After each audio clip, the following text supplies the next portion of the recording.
شوقي إلى البيت العتيق وزمزم يا رسول الله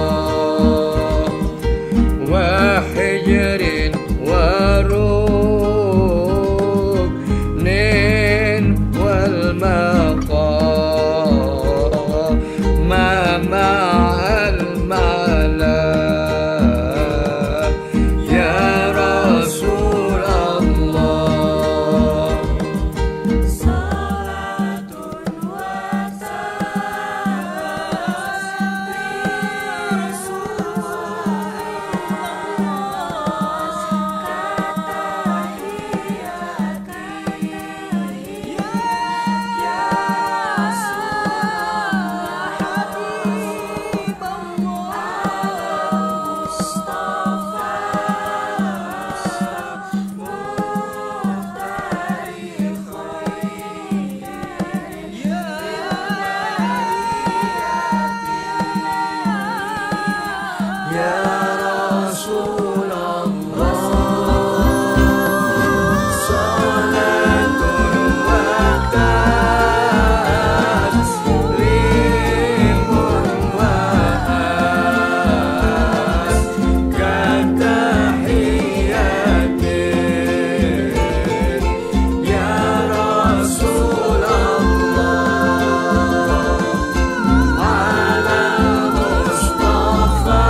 السلام عليك يا رسول الله ورحمة الله وبركاته. السلام عليك يا محمد بن عبد الله. السلام عليك يا خيرة الله. السلام عليك يا حبيب الله. السلام عليك يا صفوة الله. السلام عليك يا أمين الله. أشهد أنك رسول الله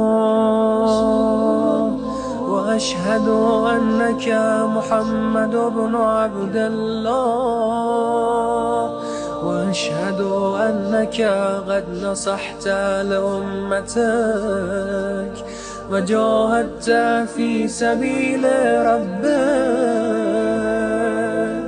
وعبدته حتى أتاك اليقين فجزاك الله يا رسول الله أفضل ما جزى نبيا عن أمته. اللهم صل على محمد وآل محمد أفضل ما صليت على إبراهيم وآل إبراهيم إنك حميد مجيد.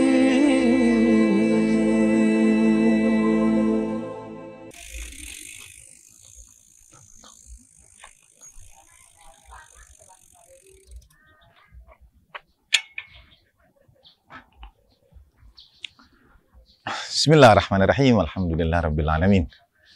Assalamualaikum ayuhan nabiyyu wa rahmatullahi wabarakatuh. Assalamualaikum wa ala ibadillahi sholihin. Assalamualaikum warahmatullahi wabarakatuh. Asyhadu an la ilaha illallah wahdahu la syarikalah wa asyhadu anna sayyidina Muhammadan abduhu wa rasuluh. Allahumma shalli ala sayyidina Muhammad wa ala ali sayyidina Muhammad wa ajil farajah. Kunuzul Hikmah. Kali ini edisi spesial istimewa. Kita berada di kawasan Situ Panjalu, Ciamis.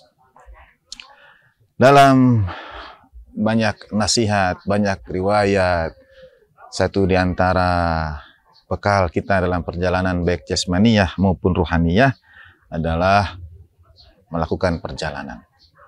Ada kalimat sumu tasihhu, berpuasalah maka engkau akan disehatkan.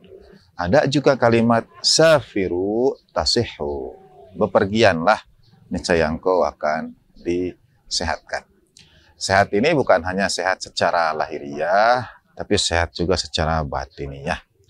Misalnya dalam ayat Al-Quran juga banyak riwayat disampaikan agar kita mengambil pelajaran dari umat terdahulu. Kalau kita bepergian dari satu tempat ke tempat yang lainnya, melihat bagaimana kesudahan orang-orang sebelum kita, agar kita mengambil pelajaran.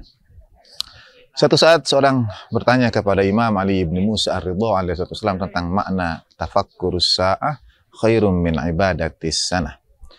Tafakkur satu saat lebih baik dari ibadah 1 tahun. Seorang datang dan bertanya, apa makna tafakkur satu saat, merenung satu saat itu lebih baik dari ibadah 1 tahun? Imam alaihissalam kemudian menjawab, engkau melihat bangunan, engkau melihat peninggalan, engkau melihat alam sekitar. Dalam riwayat, engkau melihat bangunan. Kemudian engkau bertanya, aina sakinuka? Engkau bertanya kepada bangunan itu, wahai, seakan-akan kita mengajak diri kita untuk bicara, merenung itu. Tafakkurus sa'ah. Misalnya kita melihat lingkungan tempat kita berada di sekarang ini. Aina sakinuka? Kemanakah orang-orang yang pernah tinggal di tempat ini? Aina banuka? Kemanakah orang-orang yang membangun tempat ini? Nah, agar kita kemudian mengambil pelajaran, tidak ada yang abadi, semua dalam perjalanan kembali, agar kita semua mencari sebaik-baik bekal untuk perjalanan ruhaniyah kita. Jadi perjalanan memberikan kepada kita sehat insya Allah secara ruhaniyah. Kita pun diharapkan sehat pula secara jasadiyah. Maka sangat dianjurkan kita berolahraga. Alhamdulillah dengan support dari kawan-kawan kru, kami diantarkan ke tempat ini. Juga sebagian perjalanan ditempuh bersepeda, ya, berolahraga. Karena ya kita diajarkan sejak kecil, dalam tubuh yang sehat terdapat jiwa yang kuat. Pada hakikatnya juga pemeliharaan kesehatan batiniyah itu bergantung pada perhatian kita pada kesehatan jasmaniyah. Kita dahului dari kesehatan jasmaniyah. Dari baginda Nabi Shallallahu Alaihi Wasallam, beliau bersabda, Inna lirabbika alaika haqqun. Sesungguhnya Tuhanmu punya hak atas dirimu. Hak Tuhan atas diri kita adalah kita ibadati Dia, kita bersyukur kepadanya, kita bertawakal kepadanya, kita bersabar atas ujian dan ketentuannya. Wali ahlika alaika haqqan. Juga bagi keluargamu itu ada hak yang mesti engkau penuhi. Hak kebersamaan, hak kasih sayang, hak perhatian, hak pendidikan. Selain hak nafkah lahir, kesehatan jasmaniyah mereka yang kita perhatikan. Dan baginda Nabi Shallallahu Alaihi Wasallam juga bersabda, wa inna li jasadika alaika haqqan. Dan sesungguhnya bagi jasadmu, bagi tubuhmu ini juga ada hak yang mesti kau penuhi. Kadang tubuh kita juga kalau diminta bekerja terlalu berat, ya akan memaksakan diri kita untuk beristirahat. Kita mungkin jatuh sakit karena terlalu berat bekerja, diri meminta haknya, tubuh meminta haknya. Satu di antara hak tubuh adalah sehat, hak jantung kita, hak otot, urat, syaraf dalam tubuh kita. Dan satu di antara pemenuhannya adalah dengan berolahraga. Ya, itu jasad, hak jasad yang mesti dipenuhi. Dan ada riwayat-riwayat lainnya tentang berolahraga, misalnya dalam doa yang dibaca pada malam Jumat, doa Nabiullah Khidir alaihissalam, doa Kumail, itu ada petikan kalimat qawwi ala khidmatika jawarihi. Ya Allah, perkokohlah, perkuatlah untuk berkhidmat kepadamu itu anggota badanku, anggota badan. Nah, jadi untuk berkhidmat, beribadah juga kita memerlukan anggota badan, jawarih, jasad yang kuat. Satu di antara cara untuk menjaga kesehatan jasad itu adalah dengan berolahraga. Semangat. Terima kasih. Wassalamualaikum warahmatullahi wabarakatuh. Alhamdulillahirabbil alamin. Wa ma taufiqi illa billah. Alaihi tawakkaltu wa ilaihi unib. Wassalamualaikum warahmatullahi wabarakatuh.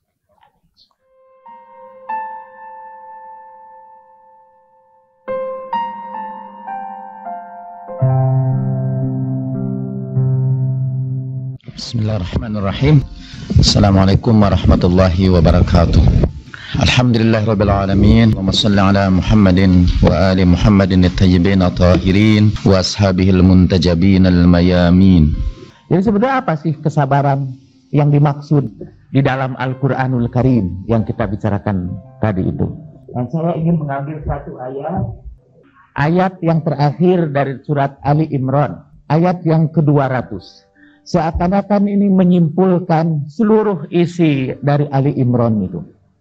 Dan pada Ali Imran itu dikisahkan tentang keluarga Imran yang bersabar. Kisah-kisah tentang kesabaran orang-orang terdahulu.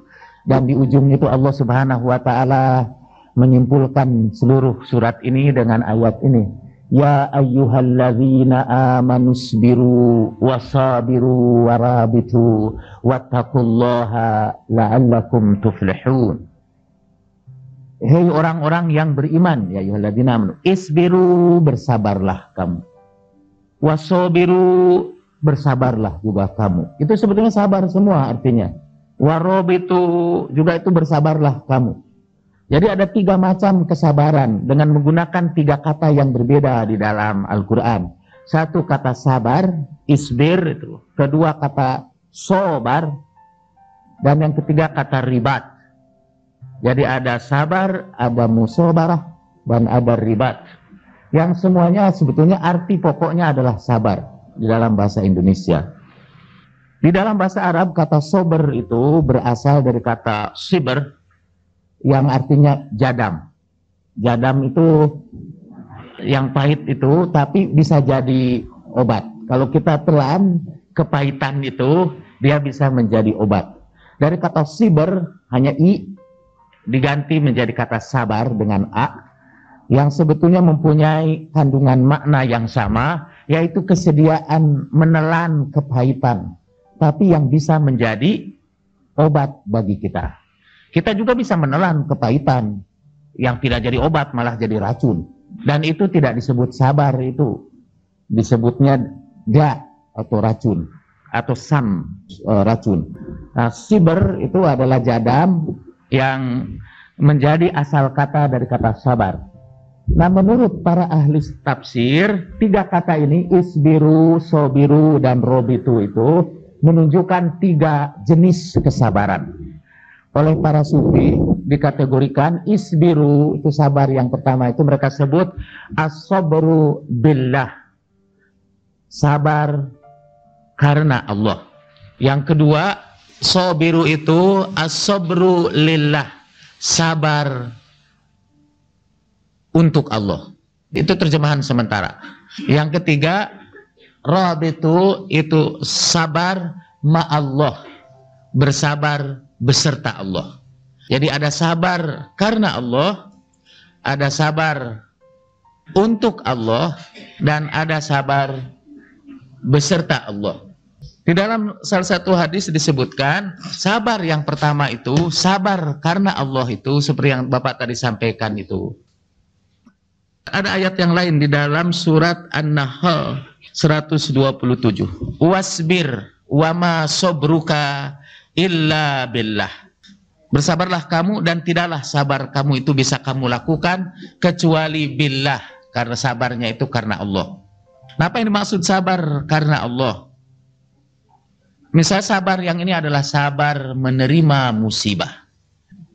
Dan kita ini sebetulnya tidak bisa sabar kecuali Allah membuat kita sabar.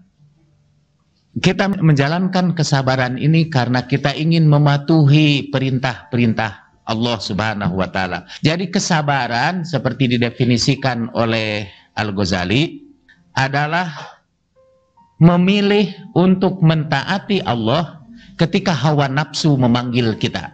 Itu yang disebut sabar. Jadi memilih mematuhi Allah ketika hawa nafsu memanggil kita. Jadi ada dua panggilan terhadap diri kita. Dalam setiap peristiwa itu kita dihadapkan ke kedua panggilan. Satu panggilan hawa nafsu dan satu panggilan Allah Subhanahu wa Ta'ala. Panggilan hawa nafsu, Bapak sekarang jadi pejabat misalnya di dalam masa reformasi ini. Kemudian kepada Bapak tiba-tiba ini di masa reformasi ini menjadi anggota DPR. Tapi ini hanya pengandaiannya, jadi tidak seorang pun boleh tersinggung karena ini hanya permisalan saja. Kalau Bapak sekarang jadi anggota DPR, kemudian Bapak terlibat di dalam persoalan KPPN, berurusan dengan bankir-bankir itu, berurusan dengan debitor kakap. Kemudian salah seorang debitor, mungkin bukan kakap lagi, debitor hiu, datang kepada Bapak. Pokoknya Bapak bantulah agar di DPR persoalan ini dimatikan sementara. Dan kita kasih Bapak 5 miliar. Kepada Bapak ada dua pilihan. Satu ialah mengikuti hawa nafsu. Itu uang 5 miliar luar biasa itu. Dengan uang 5 miliar itu, kiai besar pun bisa kolaps itu. Apalagi Bapak gitu ya. Bapak dalam hati bisa mikir, ini kiai aja dengan 5 miliar, apalagi saya lah. Dengan keyakinan bahwa Allah Maha Pengampun dan Maha Penyayang, Bapak ambil uang itu. Nah, Bapak mengikuti hawa nafsu. Allah memerintahkan Bapak untuk tetap memelihara kesucian Bapak. Qad aflaha man zakkaha, berbahagialah orang yang mensucikan dirinya. Nah, kalau Bapak memilih kemudian menolak yang 5 miliar itu dan tetap taat kepada Allah, nah itu Bapak melakukan sabar billah, sabar karena Allah. Ini sabar yang pertama. Yang tadi disebutkan itu sebetulnya kesabaran tingkat awal, tingkat elementer adalah sabar karena Allah. Itu sabar yang paling elementer.